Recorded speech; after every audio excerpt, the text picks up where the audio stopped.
السلام عليكم ورحمة الله وبركاته. أبلي سخية أبلي تتيجا وانك أبدورا أرجومو قدس ربين قافاتي وانك أبدورا أرجومو قدس ربين استبرا سبرا خايا أورين سبرا جرو بكمسي سبرا جرو هندينو أمانا ربين سبرا خايا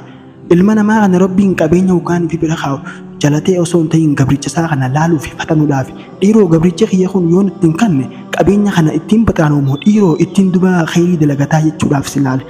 قافات ربين سيفخن خيري تكتين نجتين ربين سرها فريتما نما برا خان خيري تنجتو خان صدقتو برا خايا تنافو أتيك أبينيا قافا كبدو خيستي ربين سفتنو سبرا خايا ملي سيالته ستن فكاتن وان كبدو رابيكم سراتوس بنو ترا هندا ساتو إرا صدقتو تي أرجماتي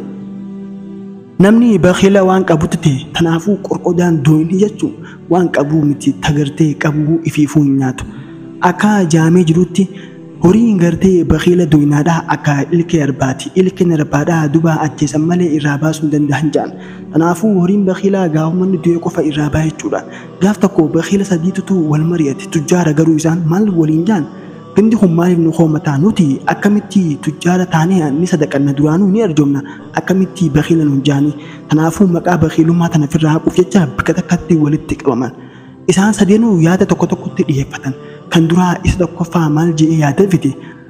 eeganiifuu qabeenya kiyya haniin qabu akkaan itti hiru jeen maallaqa kana taraarri tan akkanatti bikka lamatti itti fuudheetiin yoonii fi karaa mirgaatti maallaqaan ol darbee yoonii fi karaa mirgaatti bu'e kiyya yoonii fi gama bitaatti bu'e maallaqa yataamaati miskiinaaf hin kannaa jeen inni lammaffaa geengoo saara godhateeti maallaqa samii keessa ol darbee yoon geengoo keessa bu'e maallaqni kiyya yoon geengoo ala bu'e kan miskiinaati jee yaada kana tume inni sadaffaa kan isaanirra yaada bareedaa qabu fakkaatu maal jeeni beektaa samii keessa maallaqa oliin darbaa yoonii fi maallaqni samii keessatti hafe kan miskiinaati yoo samiirraa gabbu immoo kiyyaa jee murteesse isaan sadeenuu wanni irra walii galan bakhilummaa gubbaan hidhatan malee kan nurratti miti tanaafuu waan qabdu hundarraa gaafaate kan ta'e rabbiin bikka akkasii buusu beekuu qabda waan sii kan irraa gaafaate immoo narjoomne akkasirraa fudhatu beekuu qabda tanaafuu fursaan ammaati keessa jirtu bannoota qabaachuun qabeenya qabaachuun waanuma rabbiin siif kanne hundaa'u itti dalaguudhaa fi irraa kannachuu keessatti waajiba amanaa sibira jirtu beekiyaa ilma namaa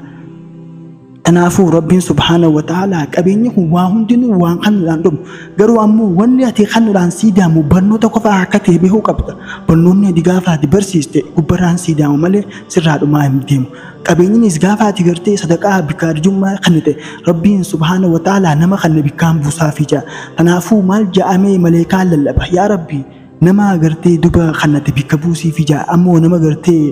hin dhaqannini dhooffatee duunummaa bikka buusiif jaa tanaafuu obboleessa kiyya arjummaan bannoota maallaqa hunda waan qabdu hunda keessatti arjummaa ta'u si fayyatti insha Allah gorsa kanarraa akka qooda fudhanne hedduun irraa